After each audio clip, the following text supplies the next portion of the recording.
Hai, masih bersama saya, Mr. G, bicara. Tentu saja bicara tentang kebenaran berdasarkan fakta, data, dan realita. Teman-teman, makin kesini berita tentang Nikita Mirzani dan juga skincare makin menarik juga untuk diulas. Teman-teman ya seperti kita ketahui, Dokter Samira alias dokter detektif hadir ya dalam persidangan Nikita Mirzani terkait dugaan kasus pemerasan dan juga tidak pidana pencucian uang. Dalam kesaksiannya, dokter detektif ini menceritakan bahwa dirinya adalah sebagai seorang dokter yang memiliki kapasitas untuk mereview produk. Dan dia juga sebagai owner skincare. Kesaksiannya inilah sebenarnya yang akan diungkap begitu banyak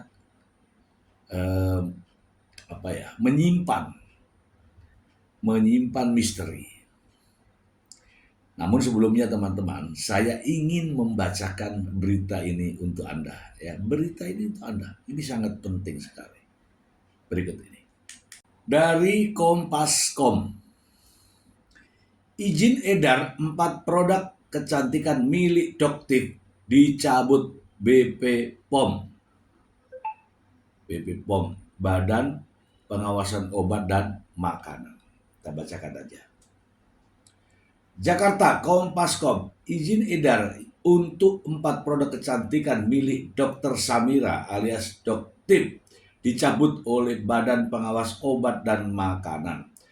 Keempat produk skincare Doktif diantaranya adalah AAC Face Tonic AHA, AAC Day Cream with Brightener, AAC SP Oily, dan Amiradem Glowing Night Cream Series.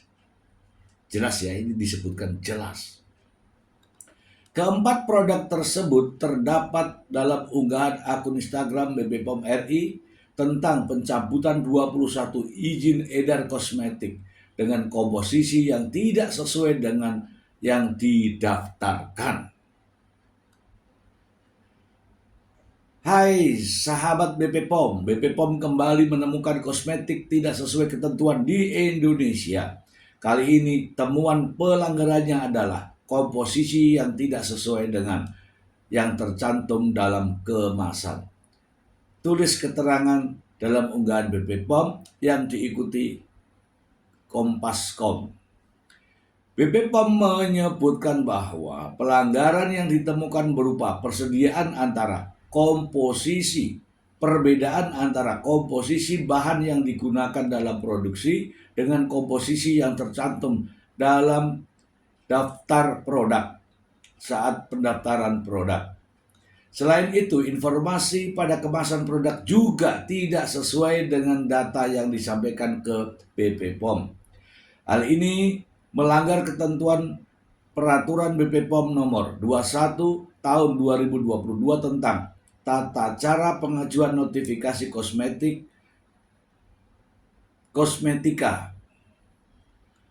Menanggapi hal tersebut, Doktif mengklaim bahwa keempat produknya tidak memiliki kandungan berbahaya. Nggak ada kandungan berbahaya, jangan dipelintir. Tidak ada kandungan berbahaya. Tidak pernah Doktif jual produk dengan kandungan berbahaya, kata Doktif. Doktif mengatakan bahwa dirinya tidak mempersoalkan pencabutan izin keempat produk kecantikan itu. Sebab menurut dia kandungannya yang ada di dalam produk kecantikan tersebut tidak berbahaya. Nggak apa-apa kan, saya nggak pernah jualan keranjang produk berbahaya. Alih-alih kecewa, Doktif justru mengapresiasi kinerja BP POM yang tidak tebang pilih dalam menegakkan peraturan terkait izin edar produk kecantikan. Itu pencabutan izin edar produk kecantikannya membuktikan BP POM tidak milih-milih kasih. Doktip bangga banget, ujarnya. Oke teman-teman, terakhir ya, Doktip bangga banget, ujarnya. Kalau saya mengatakan saya malu banget gitu loh. Kalau saya. Oke teman-teman, kita bahas ya. Dokter detektif suka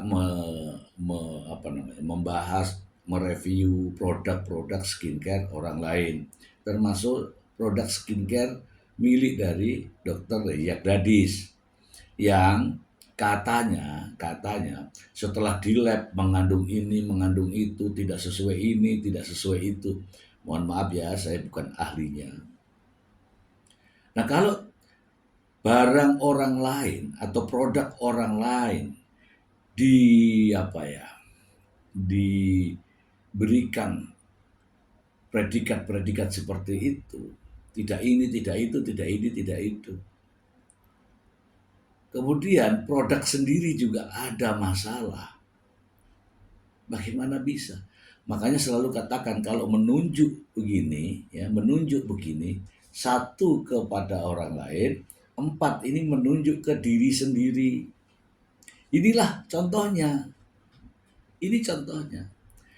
Ya, teman-teman bisa mendengarkan kesaksian Doktip ketika di pengadilan.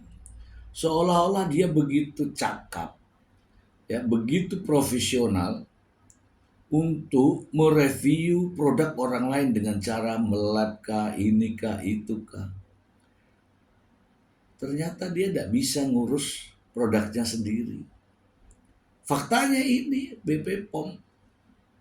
Ya, coba ya teman-teman dengarkan, simak kesaksian dokter detektif yang katanya profesional dalam mereview. Ternyata dia juga sebagai seorang owner skincare. Jadi kalau skincare orang lain diulas, kemudian skincare orang lain di review, sementara skincare-nya sendiri bermasalah, itu mah persaingan bisnis yang tidak sehat. Kalau itu menurut saya. Kita simak aja kesaksiannya Dokter berikut. Ada juga komunikasi saudara dengan terdakwa. Di sini terdakwa mengatakan ini bukan punya si Begeng, Ibu. Saudara menerangkan, menjawab, sudah lihat di akhir belum? Itu punya Glavitsya, tonton sampai akhir. Oh iya, biar naik semua. Yakin malam ini mereka nggak bisa tidur. Maksudnya apa saudara menerangkan? Apa mengecek seperti ini? Berkomunikasi? Sebagai cek komunikasi biasa saja. Oke, nggak ada tujuan apa-apa? Tidak ada, seperti biasa. Baik. Kemudian saya ingatkan kembali, di tanggal 20 Desember saudara kembali berkomunikasi dengan terdakwa. Di sini saudara menerangkan kan sudah nikmil spill juga, serangan juga buat Reza Gladys. Kemudian terdakwa menjawab, ini mau post aja nggak apa-apa, aku mah kan jelas aku belain dia, tapi nanti ibu yang jelek.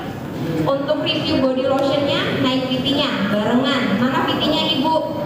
Pembuktian uji lab produk dia emang overclaim, dia skincare. Kemudian senggol dikit, besok Reza. Nah ini tujuannya apa? Maksudnya apa? Itu hanya percakapan teman biasa saja. Teman biasa, tidak ada tujuan maksud apa-apa. Soalnya di sini saudara menerangkan senggol dikit, besok Reza.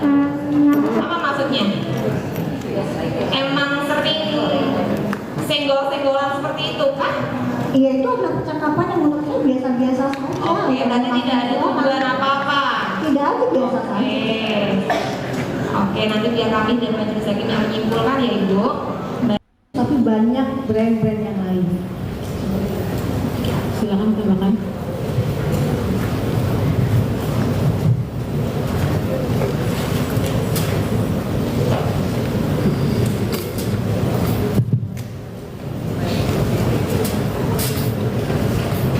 Izin menjelaskan yang mulia.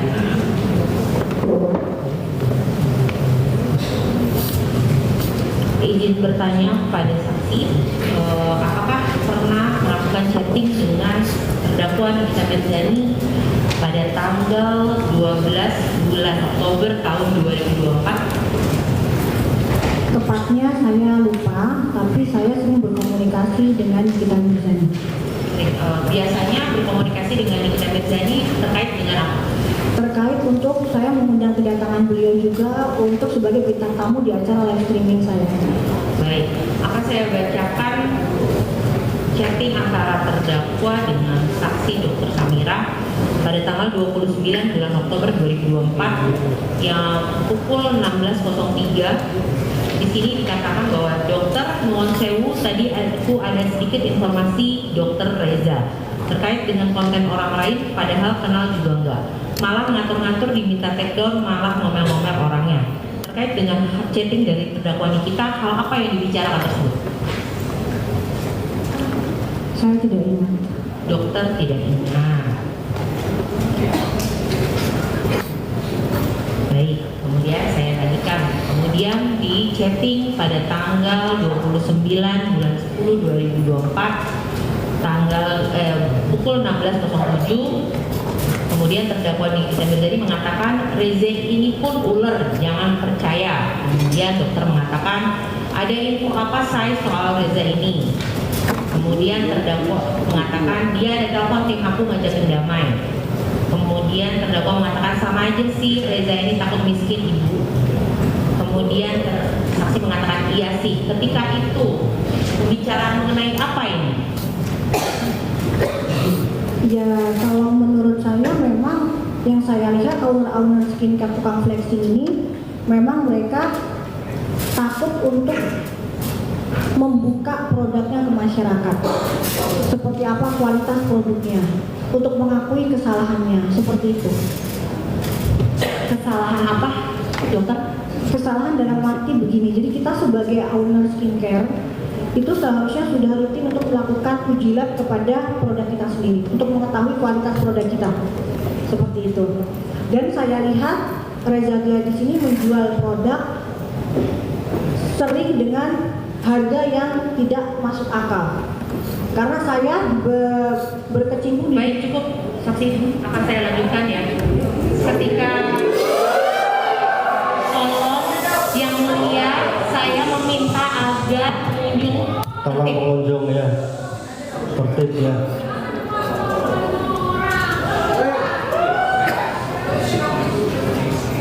Silakan dilanjutkan.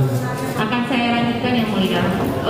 Kemudian di chatting tanggal 23 bulan 11 2024 pukul 21.04.18 terdakwa Nikita Mirzani mengatakan aku baru lihat ibu hajar Dr. Reza Gladys. Terdakwa mengatakan sikap terus nyenelin itu Reza udah salah ngalah belagu. I love you ibu, pokoknya kasih pelajaran. Kemudian terdakwa juga mengatakan kok yang serum nggak overclaim ya, kan sesuai jurnal, agar saksi bisa mengatakan maksud dari percakapan aku baru lihat ibu hajar Dr. Reza Gladys. Apa yang dimaksud dengan dari terdakwa itu? Apa yang dimaksud dari omongan terdakwa itu tentang menghajar Dr. Reza Gladys? Kalau untuk itu mungkin bisa ditanyakan ke terdakwa, tapi kalau menurut saya owner skincare ini harusnya sadar diri, gitu, bukan tambah Sebentar, menyerang. saksi dijawab pertanyaan saya. Yang saya tanyakan, tunggu yang mulia, penasehat hukum, Biarkan dia bicara dulu loh, jangan Tolong, begini. ya. Potong untuk menguntungkan JPU. Kayak begitu dong. JPU kok maunya yang menguntungkan JPU sendiri, biarin dong tim ini bicara. Tolong pihak terdakwa ya. Ini harus fair, di sidang ini harus fair. Diam. Masa dipotong-potong dulu? Biarin aja dia ngomong. yang mulia agar terdakwa bersikap sopan di persidangan. Ya selain itu ya teman-teman ya, Doktip itu sering tampil di TikTok gitu ya, terkait dengan mereview produk-produk milik orang lain. Ya, produk milik skincare, owner skincare orang lain. Tetapi produknya tidak pernah direview oleh orang lain. Tidak pernah. Dia hanya mereview produk-produk milik skincare owner-owner lain. Tetapi produk dia tidak pernah direview oleh owner orang lain. Coba dari sini kita belajar. Barang kamu itu tidak pernah disentuh orang lain. Tapi kamu suka nyentuh barang orang lain. Ya kan? Nah, pada akhirnya produk dari skincare milik Dr. Samira tidak ada yang menyentuh, tetapi langsung oleh yang berwenang, yaitu Badan POM. Langsung. Dan 4 produk ini langsung dicabut. Saya belum memahami ya tentang prosedur penanganan terkait dengan BP POM terhadap produk yang dicabut. Apakah dicabut begitu saja ataukah dilaporkan kepada pihak yang berwenang atau yang penegak hukum? Saya tidak tahu nih, apakah hanya menegur saja, mencabut saja, atau BP POM akan melaporkan hal ini ke pihak yang berwajib. Teman-teman, saya juga ingin memperlihatkan kepada Anda bagaimana reaksi teman-teman dokter berikut ini. Kalau kalian jeli guys, ya bagi yang jeli-jeli aja ya. Apa bedanya kasus ini dengan Mira Hayati? Dimana kemarin Mira Hayati produk yang didaftarkan tidak sesuai dengan isinya, ada kandungan merkuri katanya. Itulah yang di dalam fakta-fakta kemarin ya. Nah ini apa bedanya? Isinya itu tidak sesuai dengan yang didaftarkan. Rilis dong harusnya apa aja yang ada di dalamnya. Makanya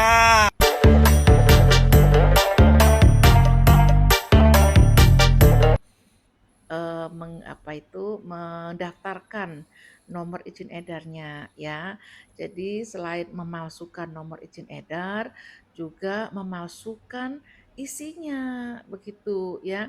Nggak sesuai antara isi yang atau kandungan yang dilaporkan ke BPOM dengan kandungan yang ada di dalam produk itu begitu. Jadi kan itu kriminal ya, bukan sekedar overclaim tapi kriminal ya. Dan leganya adalah sebenarnya produk dari Amiraderam itu sudah lama di cancel izin edarnya, tapi BPOM belum merilis beritanya ya. Diduga ada ketakutan-ketakutan tersendiri kepada oknum-oknum influencer yang toksik ya. Tapi ternyata hari ini sangat membahagiakan karena BPOM akhirnya mengumumkan ya produk-produk Amiraderam yang di cancel izin edarnya. Terima kasih buat para netizen yang terus menyuarakan dan meminta agar BPOM ini segera mengumumkan ya produk-produk dokter detektif ini yang di cancel. Ya, seperti itu. Ya, apalagi banyak keluhan dari customer dokter detektif yang ditulis ya pada review-review di akun TikTok dokter detektif itu, customernya membeli produk tersebut dan mengeluh, kok baru dipakai 2 hari sudah perih, sudah mengelupas begitu ya. Saya sudah menduga pasti ada bahan-bahan aktif yang isinya obat, krim obat. Yang mana krim itu tidak boleh diedarkan secara bebas, tetapi harus dalam pengawasan dokter ya atau etiket biru biasanya. Jadi yang mana nih yang mafia skincare? Coba jawab sendiri. Jadi kan perkataan saya ini benar ya, bahwa mereka inilah maling yang teriak maling, mafia teriak mafia. gitu ya. Ketika menuduhkan kepada seseorang itu lantam sekali ya, menuduh Sheila Saukia, menuduh Ersa Gladys, menuduh Dr. Richard Lee, padahal produknya ini izin edarnya palsu, ya, isinya tidak sesuai antara yang dilaporkan ke BPOM dengan yang diedarkan ke masyarakat, begitu ya. Jadi ini kan kriminal begitu ya, bukan lagi sekedar overclaim ya, janji-janji yang berlebihan, bukan. Ini kriminal. Walaupun oknum bertopeng ini mangkir mengatakan ini bukan produk dia ya, tetapi produk ini ada di e-commerce dia dan dijual di klinik dia gitu ya. Ataupun dia beralasan ya mau ganti formulasi, Mhm. nggak bisa ya, nggak bisa. Kalau kita ganti formulasi itu izin edar BPOM-nya harus keluar dulu ya, baru produknya diproduksi dari pabrik begitu ya, nggak boleh alasan macam-macam itu ya, hanya pembenaran aja ya, ya namanya. Dan ternyata produk ini juga sudah dirilis ya, rame di berbagai media ya. Saya saya mendapatkan keterangan ya dari berbagai media, tetapi saya tidak memahami isi dari keterangan tersebut. Yang saya baca hanyalah produk dari Dr. Samira, izin edarnya dicabut. Mungkin teman-teman ada yang tahu ini produk-produk seperti ini.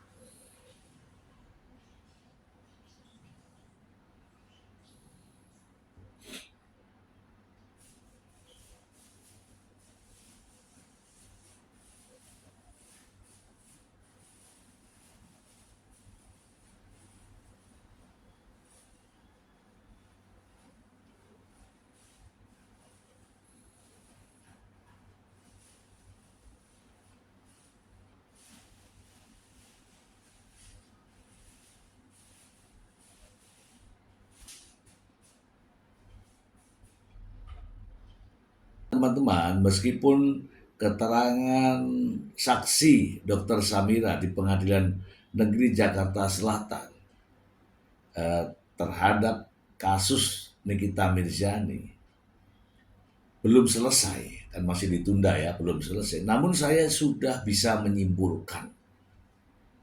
Apa yang bisa saya simpulkan? Begini teman-teman, dalam fakta-fakta persidangan ada percakapan antara Dr. Samira adoptif ini dengan Nikita Mirzani, antara Dr. Samira ini dengan Dr. Oki. Ada percakapan dan percakapannya mengarah pada pembicaraan sesuatu yang menurut saya adanya persaingan dalam bisnis. Ya, itu benar. Ada persaingan dalam bisnis. Namun, kesaksian Dr. Samira ini dikemas sedemikian rupa. Jaksa penuntut umum justru lebih cerdas dan lihai dalam bertanya. Sebab apa? Itulah tujuan daripada jaksa. Keterlibatan antara Dr. Samira, Nikita Mirzani, dan Dr. Oki dalam sebuah percakapan. Ini menunjukkan di antara circle ini sudah saling bekerja sama, saling mendukung, saling memberikan support, informasi, dan lain-lain. Ini fakta ya, ini fakta persidangan. Dan Dr. Samira tidak bisa mengelak itu. Dalam kesaksiannya dia sendiri sudah sampaikan. Contoh, akan ada perang Baratayuda. Oke, kemudian akan ada perang Baratayuda babak kedua. Ini menunjukkan bahwa ada rencana di antara mereka. Dan ini sudah terbaca oleh jaksa penuntut umum. Bahkan hakim pun sudah tahu. Kita akan menunggu ya reaksi-reaksi teman-teman terkait dengan circle ini. Dengan adanya pertanyaan-pertanyaan dari jaksa penuntut umum. Yakinlah ada sesuatu di balik percakapan-percakapan ketiganya. Dr. Samira, Nikita Mirjani, dan Dr. Oki Pratama. Sesuatu akan terungkap. Oke teman-teman, kita tunggu ya, kita tunggu apa yang akan diungkapkan lagi. Yang jelas, Dr. Samira yang selama ini dikenal sebagai seorang dokter yang mereview produk-produk skincare. Namun, dirinya juga memiliki produk skincare. Dari sini kita sudah bisa melihat ada persaingan bisnis. Anehnya, produk skincare milik daripada Dr. Samira, 4 produk, izin edarnya dicabut. Kalau saya malu. Bahkan lebih baik saya tutup wajah saya dengan topeng. Kenapa? Malu. Oke teman-teman, semoga informasi ini bermanfaat. Terima kasih. Bye.